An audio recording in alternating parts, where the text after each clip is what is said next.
DC এবং AC দুইটা যদি অ্যাপ্লাই করি তখন এই যে যে পর্যন্ত দেখাইছিলাম সেটা হচ্ছে এটা, এই যে এতটুকু মানে টোটাল কারেন্টটা হচ্ছে তোমার একটা, এখানে একটা ডিসি কম্পোনেন্ট আছে, এখানে হচ্ছে লিনিয়ার রিলেটেড এরকম একটা এসি কম্পোনেন্ট আছে, এখানে হচ্ছে তোমার নন লিনিয়ার ক্যারেক্টারিস্টিক আছে।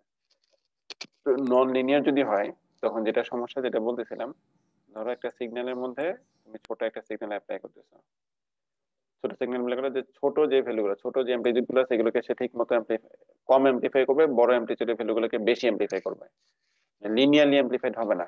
কিন্তু এই ক্ষেত্রে যেটা আছে এই টার্মটুকুর মধ্যে দেখো যে আমি তুমি ইনপুট ভোল্টেজ এখানে ভিজিএস অ্যাপ্লাই করতেছো, এটা কি হবে এরকম একটা কনস্ট্যান্ট ভ্যালু হিসেবে অ্যামপ্লিফাইড হবে, মানে এত গুণ বেশি অ্যাপ্লাই হবে।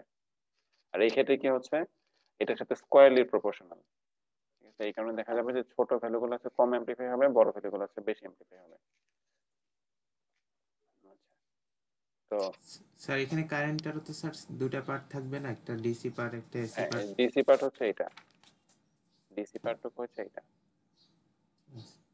এই যে এটা হচ্ছে ডিসি পার্ট, এটা ডিসিটা। আগে থেকে তো ছিল স্যার। হ্যাঁ, আর এই এই দুইটাই হচ্ছে আসলে এসি পার্ট, এটার মধ্যে এসি কম্পোনেন্ট, এসি ভোল্টেজটা আছে ভিজিএস যেটা, এইটাকে আমরা চেষ্টা করবো এটা যাতে না থাকে, এই টার্মটুকু যাতে না থাকে, কারণ এটা হচ্ছে তোমার নন লিনিয়ার ক্যারেক্টারিস্টিক ডেভেলপ করবে, ঠিক আছে?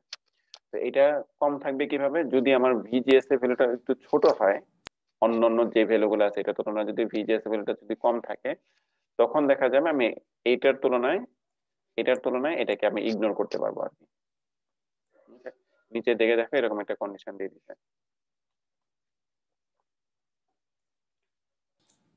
সেই জন্য কি স্যার এটাকে স্মল সিগন্যাল বলছেন, মানে হচ্ছে যে স্মল সিগন্যাল সিগন্যাল মানে হচ্ছে এখানে এসি, এসি মানে এই ভিজিএসটা স্মল দেখে, মানে হ্যাঁ, অ্যামপ্লিটিউড স্মল দেখে। না না ভিজিএসটা স্মল বলে এই জন্য স্মল সিগন্যাল না, এটা হচ্ছে স্মল সিগন্যাল বলতে আচ্ছা আসলে এখানে তোমার শুধু এসি সিগন্যালের অ্যানালাইসিসটা বোঝায় আর কি। আচ্ছা স্যার। আচ্ছা, তাহলে এটা হচ্ছে আমাদের ডিসি কম্পোনেন্ট, এটা হচ্ছে আমাদের এসি কম্পোনেন্ট। আর কন্ডিশনটা কি হচ্ছে, কন্ডিশনটা হচ্ছে এই ভ্যালুটা হচ্ছে এটার তুলনায় খুবই ছোট হতে হবে আর কি, তাহলে হচ্ছে আমরা বলতে পারবো যে আমাদের মসফেটটা হচ্ছে লিনিয়ার অ্যামপ্লিফায়ার হিসেবে কাজ করবে। এটা এখানে দেখাচ্ছে দেখো। একটু ওয়েট করলে মনে হয় ভালো হতো, অনেকে এখন পর্যন্ত জয়েন দিতে পারতেছে না এই মিটিং এও, একটু পরে শুরু করলে স্যার ভালো হতো সবার জন্য। আচ্ছা, রেকর্ডিং হচ্ছে যে বাকিটা শুনতে পাবে, সমস্যা নেই। কি করবো বলো, এই যে এত সমস্যার মধ্যে সিলেবাস কেমনে শেষ করাবো? স্যার রেকর্ডিং তো হচ্ছে না দেখাচ্ছে। কেন? রেকর্ডিং হইতেছে। হচ্ছে হচ্ছে সে রেকর্ডিং হচ্ছে উপরে কোনায় দেখ। আচ্ছা, এই যে এটা এই ভ্যালুটা হচ্ছে এটার তুলনায় খুবই ছোট হতে হবে, এটা দেখাচ্ছে দেখো, half K n prime W over L VGS square is less than, much much less than is, এটা এটা কন্ডিশনটা কি হচ্ছে, VGS is very small less than 2 * VGS minus VT, অথবা 2 * ওভারড্রাইভ ভোল্টেজ, এটা ভিজিএস মাইনাস ভিটি এটা হচ্ছে আমাদের ওভারড্রাইভ ভোল্টেজ। এটা থেকে এটা খুবই যদি ছোট হয় তখন আমরা বলতে পারবো এই জায়গায় কারেন্ট যেটা আছে কারেন্টটা হচ্ছে তোমার ইনপুট সিগন্যালের সাথে লিনিয়ারলি প্রপোর্শনাল হবে, ঠিক আছে?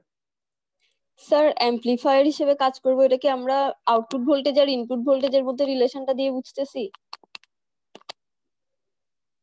বুঝি নাই। ইনপুট তো কারেন্ট দিচ্ছে স্যার, কারেন্ট। স্যার অ্যাম্পলিফায়ার হিসেবে যে কাজ করবে এটা আমরা মানে কোন রিলেশনটা থেকে বুঝতেছি, মানে ভোল্টেজ আর কারেন্টের রিলেশন নাকি আউটপুট ভোল্টেজ আর ইনপুট ভোল্টেজের রিলেশন? আরে এটা স্যাচুরেশন আছে, স্যাচুরেশন বিজিএস গুলো বিজিএস। এইগুলো তো এমপ্লিফায়ার হিসেবে কাজ করতেছে কিভাবে, এটা তুমি কিভাবে বুঝতেছো বা বুঝবা হ্যাঁ স্যার, কিভাবে? হ্যাঁ স্যার এটাই বলতেছি। এটা তো আমরা অনেক আগেই অনেকের বলছিলাম। এখনো প্রবলেম হচ্ছে স্যার, সেম আগের মতো আননোন এরর অকার অপশনটা আসতেছে।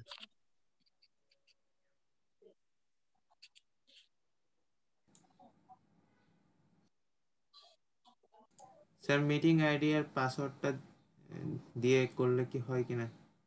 পাসওয়ার্ড লাগবে না, এটাতে পাসওয়ার্ড লাগবে না, মিটিং আইডি তো আমি ক্লাসরুমে দিয়ে দিছি, শুধু এটাতে ক্লিক করলে হয়ে যাবে। স্যার ওই আগের মতো আননোন এরর অকার প্রবলেমটা হচ্ছে নাকি আবার সবার? তাহলে বাদ দাও, বাদ দাও।